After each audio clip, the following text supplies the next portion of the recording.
აივ პრევენცია საქართველოში პროექტის ფარგლებში ერთი თვის განმავლობაში კონკურსი მიმდინარეობდა, რომლის გამარჯვებულებიც დღეს მოსწავლე ახალგაზრდობის სასახლეში დააჯილდოვეს. ფოტო, ვიდეო და პოსტერების კონკურსებში აჭარიდან 15 მოსწავლე მონაწილეობდა, მათგან პირველი ადგილის მფლობელი 3 მოზარდი გახდა.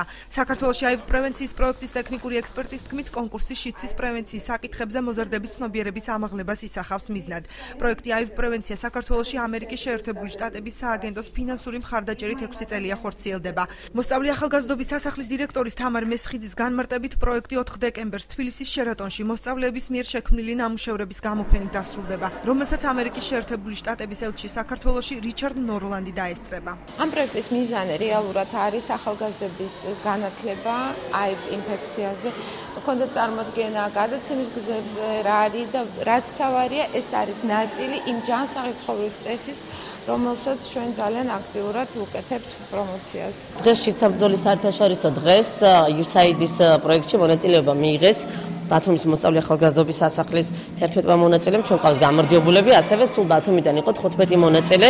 აივ პრევენცია საქართველოში პროექტის სახელწოდება გახლავს, რომლის მიზანიც არის ახალგაზრდების ჯანსაღი ცხოვრებით დაინტერესება. პროექტის ფარგლებში ჩატარდა კონკურსები სხვადასხვა სახის, ერთ იყო ვიდეოკლიპების კონკურსი, ფოტოების კონკურსი და ნახატების კონკურსი, ასევე პოსტერების კონკურსი, მაგრამ ჩვენ მონაწილეობა მივიღეთ ფოტო კონკურსებში და ვიდეო კონკურსებში. მე გავიმარჯვე კატეგორიაში არჩევანი შენზეა და ვიცხოვროთ ჯანსაღ ცხოვრების წესით. გავედი მესამე ადგილზე ვიდეო კონკურსში და გავედი პირველ ადგილზე ფოტო კონკურსში.